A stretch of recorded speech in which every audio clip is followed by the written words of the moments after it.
All right, so now that we have all five of the stops, I wanted to talk today about the lineups for Warped Tour this year, kind of what I think and where it stacks up versus last year's big revival. We have five dates this year instead of three, so we kept the three American dates in Washington, D.C., Long Beach, California, and Orlando, Florida. Same weekends, basically, too. Obviously, dates change because the years are different, but we also added Montreal representing Canada and Mexico City, Mexico. So that's first year that those will be happening this year, and they happen in locations I think I've actually been to, both of them. So we're going to talk about them in order. We'll talk first about DC. There's some notable names here. I'm probably not going to list every single one, because there's a lot of unknown bands or bands that I'm not as familiar with, personally at least, and that's kind of the point, right? Warped Tour, it's beat to death in comment sections. It's supposed to be about smaller bands, and that's why we always kind of joked, talking about When We Were Young light. There's no When We Were Young this year, so this is the only thing that the full emo slash underground rock crowd is really going to have to kind of satiate their appetite this year. So I'll go through and I'll talk about some of the more notable bands, and if there's anybody that you see that's on one of these lineups that you think is worth checking out that I don't name, and I might miss some also that's worth noting, I might not, cut it right off the bat because we got a lot to go through. But if you have any specific recommendations, let me know down in the comments section who I should check out, because I will probably attempt to go to at least one of the weekends this year. So we're starting out with 303. So one thing with 303, there are, I believe, like 8 or 9 different groups that are playing all dates, and 303 is one of them. Jimmy Eat World is another one as well, and I'm trying to remember. There's another like really notable one, but we'll probably come across it as we go on. I'm just trying to scan real quick and see if I recognize right now, because it is.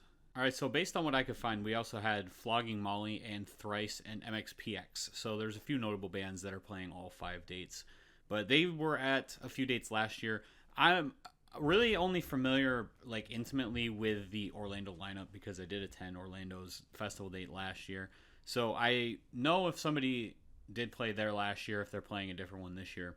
But I know 303 also played some other dates as well. So there'll be a repeat. All That Remains. So there was some metalcore last year. I do remember like Slaughter to Prevail was there, and you had Killswitch, who I think are back on a couple of these dates. Actually, they're here down further in this DC lineup as well. But I think that overall you'll find this lineup is a little bit more metal leaning this year, a little bit better offerings, a little bit more of a variety as far as the metal goes. So you have All That Remains, American Hi-Fi, and Berlin, Arm's Length, Bayside, Beauty School Dropout, Big Ass Truck, Boston Manor, Breathe Carolina, and Bryce Vines. So that gets you through the B's. So already off to a pretty solid start. I think this is a good group of artists just to get going. And then as we go a little bit further down the list, I see Citizen in this line right here, Coheed and Cambria, Crown the Empire, Daisy Grenade, Dance Gavin Dance, Death by Rami, and Drop Dead Gorgeous. All really solid additions. Yeah, Enter Shikari. It's a group that does not play a whole lot of American shows. I think the last time they played a U.S. tour was 2 years ago, maybe at this point. I think 2024, with Yumi at Six's like farewell leg of the U.S. leg of their farewell tour. And then we also have Flogging Molly. We got From First to Last, who I believe, I don't know if this is 100% confirmed, but I believe are playing with Kellen Quinn as their singer. So, or at least it was teased. I don't believe it's been like officially announced, but people are kind of drawing assumptions up. Glassjaw, Grandson Gwar, Gym Class Heroes, Hawthorne Heights, Hoobastank, Hot Shell Ray, Hot Mulligan, I Set My Friends on Fire, Ian Dior, Jimmy Eat World. Like I said, they're playing all 5. We got Ginger. We have 1, 2, 3 names, the first of which falls here, that are not yet revealed. So assuming that they're playing shows in either the nearby area, or there's another announcement that they're tied to, or they're just kind of keeping them for later, is also a possibility. You got Kenny Hoopla, Killswitch Engage, Meet Me at the Altar, MXPX, Newfound Glory, Norma Jean, Nova Twins, Of Mice and Men, Plain White Tees, Rise Against. Again, we're just kind of going through some notable names, or at least names that I recognize, and bands that I personally at least know a few songs from.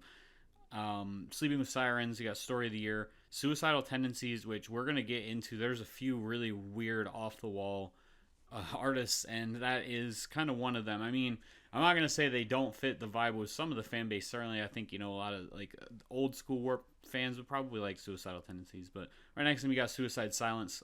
If you have not seen Suicide Silence left, and you have yet, and you have an appetite for deathcore, go see them live. They are fantastic. Taking Back Sunday, on the other hand, I've talked about it a couple times, but just a very all over the place live. I know a lot of people have really bad experiences with them. I've been fortunate enough to have I've seen them 3 times, and I have one good experience, or one like great experience, one decent experience, and when we were young, and then one awful. So, it's really a mixed bag as far as that goes. Devil Wears Prada, The Ghost Inside, The Paradox, The Story So Far, The Used, Third Eye Blind. I believe they're playing all of the U.S. dates. I might be wrong on that, but that's another kind of off the wall one that I wouldn't typically associate with Warped. When I think of like when I saw Third Eye Blind get announced, if this had been when Warped was kind of in its early days, that would have been the type of band that I would think that Warped was designed to kind of go against. Like that's more of your mainstream pop rock sound. So it's interesting to see them on this lineup, but I do think they play well with some of the bass. You got to think too with a lot of these people. This is playing to an older audience for the most part, because a lot of these groups are still early 2000s, some late 90s in here as well.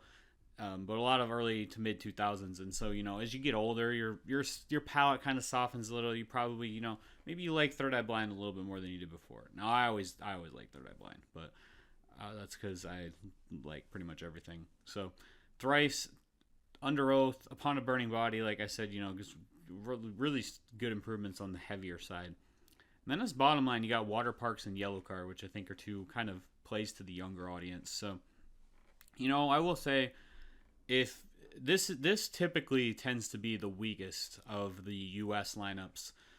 I believe it's because it's the smallest actual festival area, although I believe this year it actually looks like there's some more bands there's some more bands at Long Beach and Orlando for sure. But I figured there was a little bit more usable space, but I don't really know, although I should, because I'm a big sports fan. I know that the stadium got taken down, but I don't know if they're starting construction on the new one yet, or what the status of that necessarily is as of this recording. Now, I know that they're doing work on the grounds, and it's the same with the Orlando one, but I don't believe it's going to impact the festival in any way. Obviously, they're still having it at that location. So, I would say across the board, I'm going to go back through and look at the previous year's lineups toward the end of this video.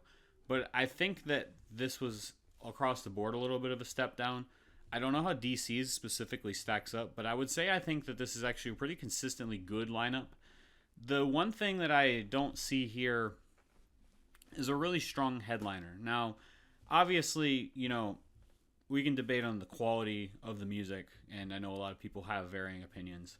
But, last year's closers, I believe, were MGK and Falling Universe, right?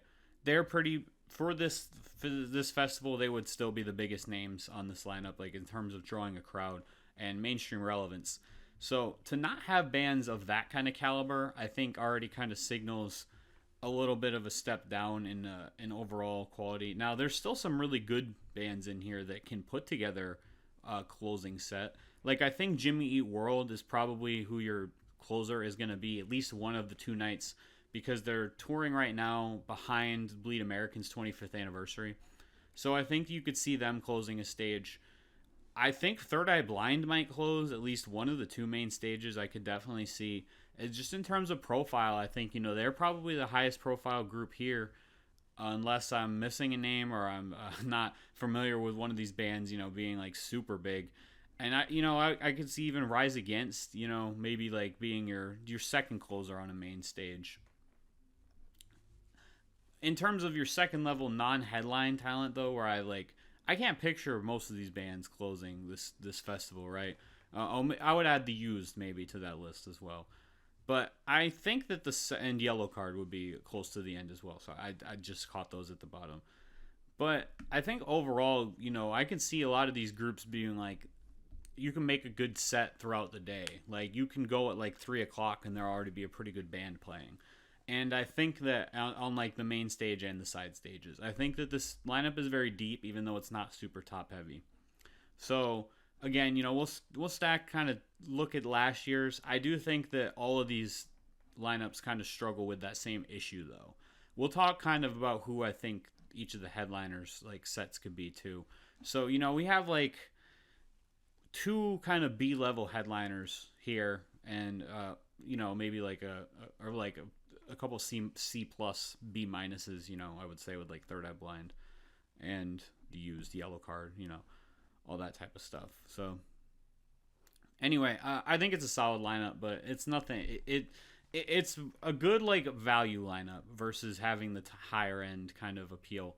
So we'll move on now. Long Beach is in July. I forgot to mention this is June 13th and 14th, so early in the summer. Now we'll get on to the heart of the summer in one of the hottest states in the country, California.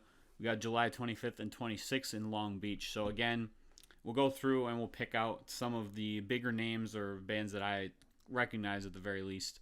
So we've got 303, Alexis on Fire, All Time Low, Amigo the Devil is a name I recognize, not super familiar necessarily with music. Got Attila, Bayside, and this lineup has 1, 2, 3, 4, 5, 6, 7 yet to be announced, so just something to keep in mind. Bowling for Soup, Breathe Carolina, Citizen again. You got Crown the Empire, Daisy Grenade, Dance Gavin Dance, Death by Rami, Drop Dead Gorgeous, Emery's here, Escape the Fate, Flogging Molly, From First to Last, G-Eazy again. Each one's kind of got one or two kind of what is this? It's kind of like, but I think G-Eazy kind of makes a little bit more sense, a little bit more in that Young Gravy vein from last year. So definitely in the oddball category for sure, though I would still say. You got Grandson, Gym Class Heroes, Hoobastank, Hot Show Ray, I Set My Friends on Fire, Jimmy Eat World. Obviously, we're going to say them 3 more times after this as well. Ginger, King Hoopla, Lagwagon. You got Let Live, Magnolia Park, Mayday Parade, Meet Me at the Altar, Motion City Soundtrack, MXPX, Norma Jean, Nova Twins. Papa Roach is one of the big ones here that's, I think, potentially a closer. We'll go through the rest of the lineup before we kind of circle back around to that. You got Phantom Planet, Plain White Tees. Nobody ever recognized. Oh, Save Ferris, Scary Kids, Scaring Kids, Set It Off, Silverstein, Simple Plan, Sleeping with Sirens, Story of the Year, Suicide Silence, Taking Back Sunday, The Academy Is, The Ataris, The Cab, The Devil Wears Prada, Ghosts Inside, Paradox, Starting Line, The Story So Far, The Used, Thrice, Under Oath, Upon a Burning Body, Water Parks, We Came as Romans, and Yellow Wolf, another. You got 2 rappers, all right, at least that I recognize anyway. So, again, there's more artists here than the DC lineup, but I think it's farms in terms of caliber anyway, probably roughly on the same level. I do think that obviously there being more bands does help pad out some of these stages a little bit, but again, I don't really see Papa Roach being here. They're probably a closer, or at least one of your 2 nights, and I would say probably Jimmy Eat World is your other really big one. But again, like I don't necessarily see maybe Simple Plan is your second to last band on a main stage. Like the Used again is here. I mentioned them during the last lineup.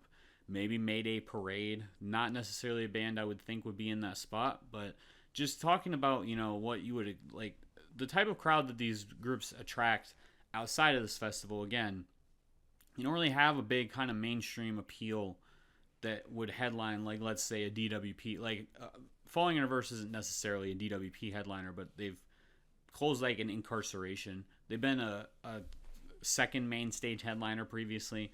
They closed Warp twice last year. Ronnie Radke for everything is still a draw for a lot of people, and they're a very popular group. Again, it's kind of bigger than the festival, and I would say MGK is probably in that same category as well. And of course, they both played the festival last year in multiple locations. Again, I just don't see that many. I don't see any artists that are really on that caliber where it's like, okay, we got a couple big guys kind of close out the night, a couple heavy hitters. I think the idea is maybe Jimmy Eat World and Papa Roach are that, but I don't know how much more of a step up from the rest of this lineup that they really are in terms of a mainstream appeal anyway. Now, granted, Papa Roach, and I don't think Rise Against is here, but Papa Roach and Rise Against did just play amphitheaters last year. So I do think that they're a decent draw, but again, I just think that there's another step that's kind of missing. And then, like I said, talking about bands that can go on like right before them on those main stages, again, your options are still somewhat limited in terms of that category as well. But, again, you're going to have good music playing all throughout the day. This is probably one of those situations, right, where it's like the band's playing at 4 p.m. is probably just as good as the band playing at 9 p.m. Well, maybe not 9 because that's going to kind of close our territory. But, you could get like, let's say like the Used plays at like 6 o'clock. And then you have Taking Back Sunday plays at 6:45. And then you have Sleeping with Sirens plays at 7:30. And then you have Papa Roach plays at 8:30. And then they play probably like an hour and a half set. And then you'll have like an hour 10, hour 15 somewhere in there. But then your closer's Jimmy Eat World. Something like that maybe. Like there's not like a huge step up in quality though. You could probably go 3-4 bands deeper before that.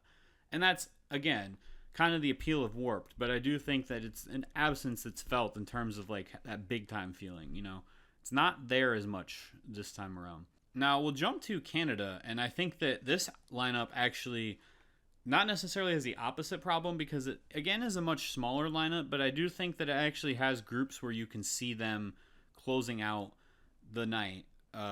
Like this is a big time headliner, right? You have A Day to Remember. I would say All Time Low might even reach that level as well, but I'd say the other one being Sublime. But we'll go through the full lineup, or most of the lineup again, like I said. I'm not naming every single group, but we got 303, Day to Remember, All Time Low, Atreyu. There's some Canadian bands in here as well. We got Big Ass Truck again, Boston Manor, Bowling for Soup, Cartel, Shiados, Counterparts, Escape the Fate, Flogging Molly, 4 Years Strong, Hawthorne Heights, Ice Nine Kills, another big one. I missed them the first time around, but they could definitely be one of your 2 main stage closers on a given night. Got Jimmy Eat World again, like I said, all 5. Joyce Manor, Let Live. You got Mayday Parade, MXPX, Of Mice and Men. Pennywise is one that I haven't seen yet, but I know they played some shows last year on this Warped. We got Silverstein, Simple Plan, Sleep Theory, one of the heavier ones here. Spike in the Gimme Gimmies, Sublime, like I said, Taking Back Sunday, The Ataris, Devil Wears Prada, Paradox, The Red Jumpsuit Apparatus, Thrice, Thursday, and Yellow Card. So this is a case of kind of less is more in a lot of ways, because I do think there's a lot of heavy hitters. There are a lot of groups I don't recognize here as well. But I think that there's a pretty good standard of quality pretty much all across the board. And then you have a bigger set of kind of closing artists. You have A Day to Remember. You have Ice Nine Kills. You have Jimmy Eat World. Again, I said Jimmy Eat World might be a little bit lower, but... Or, like, on the other shows, that's kind of the idea is they're going to close. But I could realistically see a world where, like, Jimmy Eat World might not close either night. I don't think they will, because I think that was kind of the idea of having them come out on all 5 of these. But, I mean, I could see Sublime closing one night and A Day to Remember closing the other. Like, that's very much in my mind. And that's what kind of is missing from the other lineups, in my opinion. There's not that kind of top tier of artists that are really strong. Because I'd say, like, that group, those 4, I would say are a really strong group. And then you still have a good second tier as well. Again, this is a little bit smaller. I've actually been to this venue, like I said before. I've been to both of the international venues, which is really, really funny. But I've been to the Parc Jean Drapeau. I don't 100% know how you say that, but I went there to see Metallica about 10 years ago. I think it was like 2017. It was on a worldwide tour.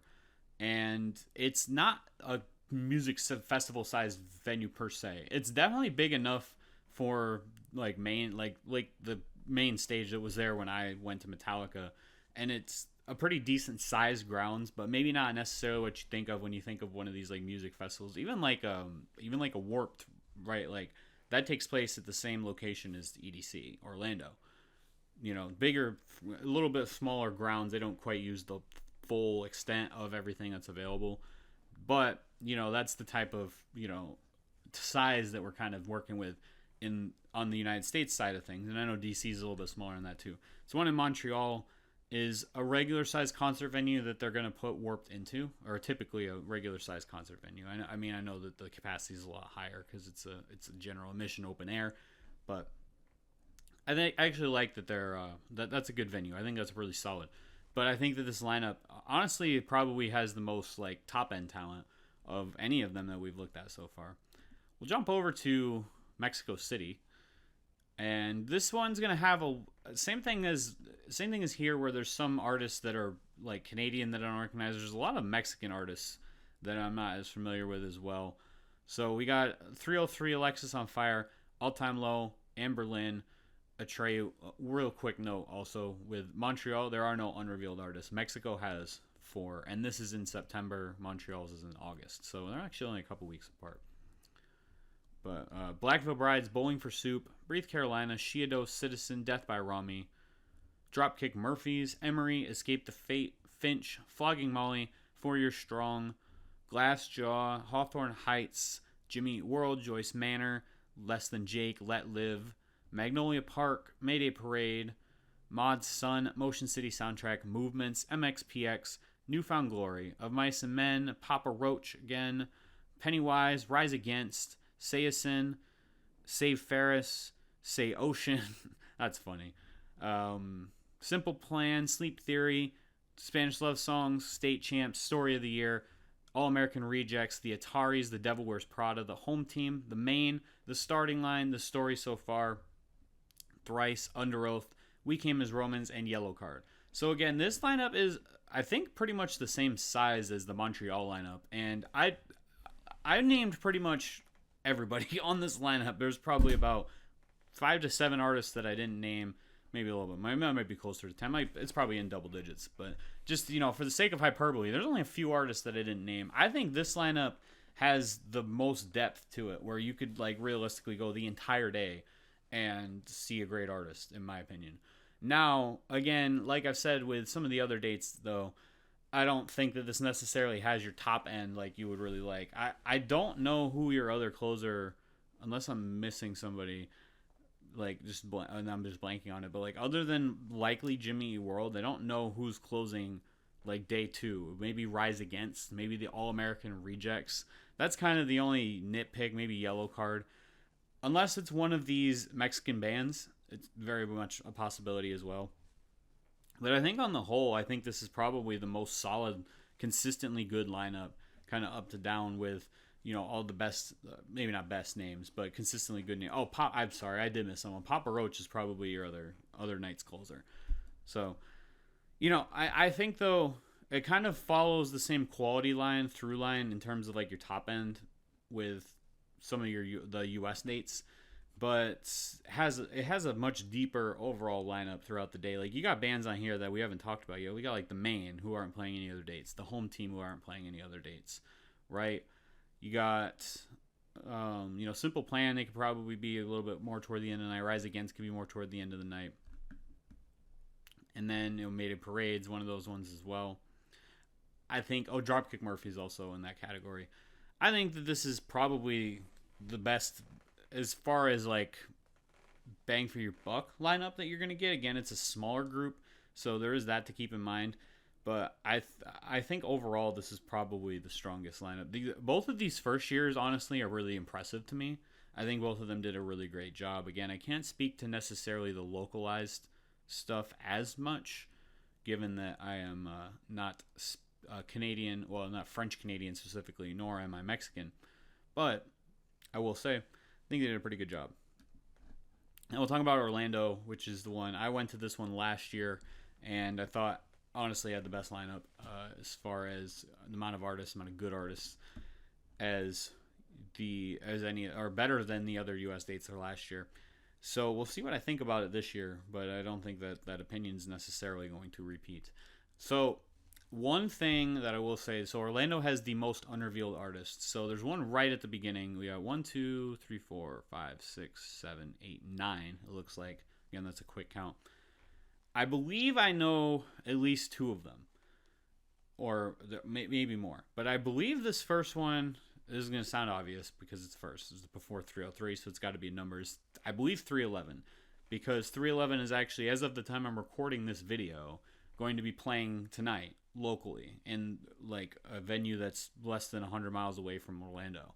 So I believe that they're falling under what's called a radius clause, so they're not allowed to reveal that they are playing here until the date that they're playing is completed. That way it doesn't affect ticket sales and things of that nature. I have a theory or potential guess that the main is this other one for the same reason. They're playing next month. They have a show that's nearby. And then your other groups are going to fall into the category of Welcome to Rockville, which is a festival that takes place in Daytona every May. So there last year was a lot of overlap. There was this big issue where the Orlando lineup was basically only like 2/3 of the way revealed because there was a ton of overlap.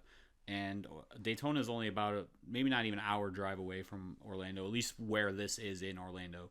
And this is this is in November as well, weekend after EDC Orlando. If you have any cross-genre interest there, maybe extend your vacation another week and stay and check this out. But I think based on their placements in here, those are the two that I'm like relatively confident in. I might be wrong about the main, but I would almost bet anything that this is going to be 311.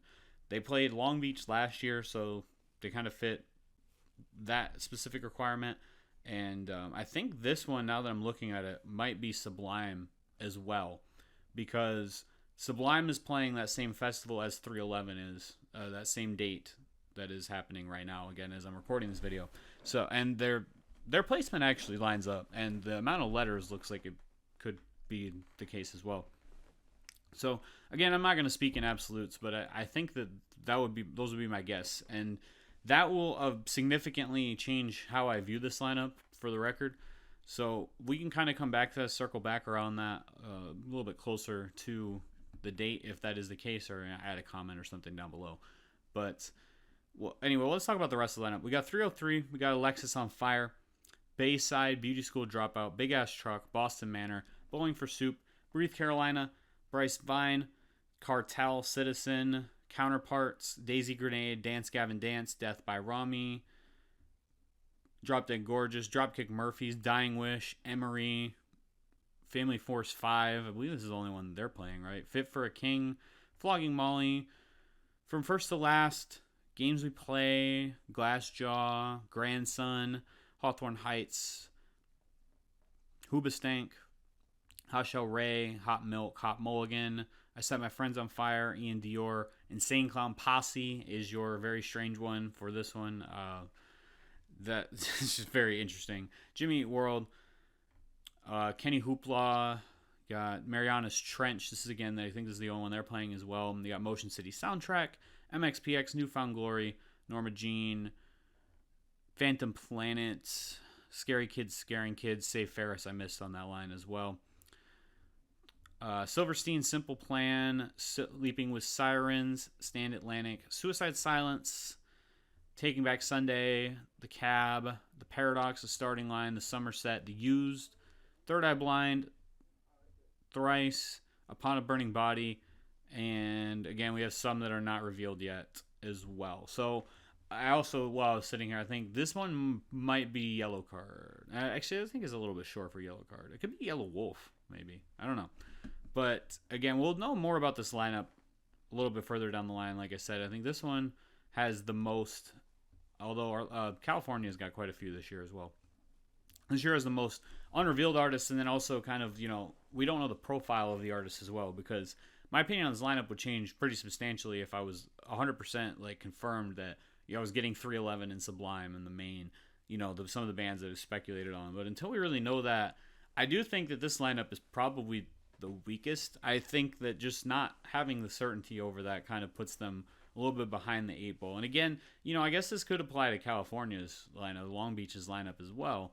But I don't think that this lineup has quite as much depth as the other two. I think that I would take DC and Long Beach over Orlando as it currently stands without those unconfirmed artists.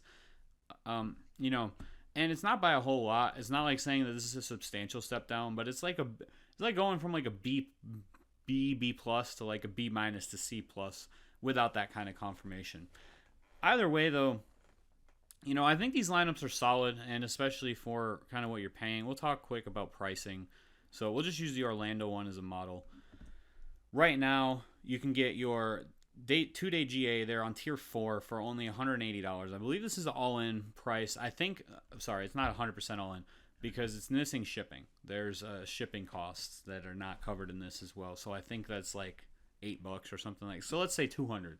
So for $200, I think this is a pretty good value. We'll just cross-reference that real quick with like DCs, right? This is just GA too. We're not talking about VIP right now. So this is on tier 5, so this is about 200 flat, so it'll be a little bit more, like I said, with that shipping bump. And then California's, I think, are more expensive just in general.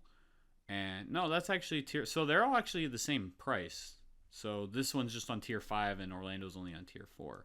And then let's do a quick conversion with like Montreal, right? This is their Ticketmaster, so this is probably going to take like 5 years to load. And my green screen's a little bit messed up, but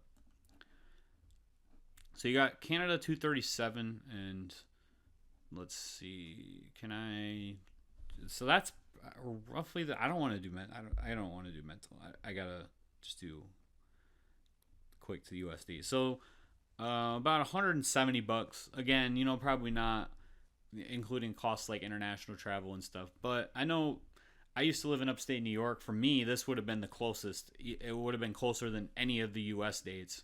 So I'm sure that's possibly the case as well for like people in Texas, maybe to Mexico City. I'm not 100%. That doesn't sound 100% right, but I know that like Texas to Orlando is like a 14-15 hour drive. I don't know how far it is to Mexico City. Maybe I'm like really bad with my geography right now, or with the driving anyway. I know that the distance is maybe not super similar, but so you have to buy your dates separate, it looks like, potentially.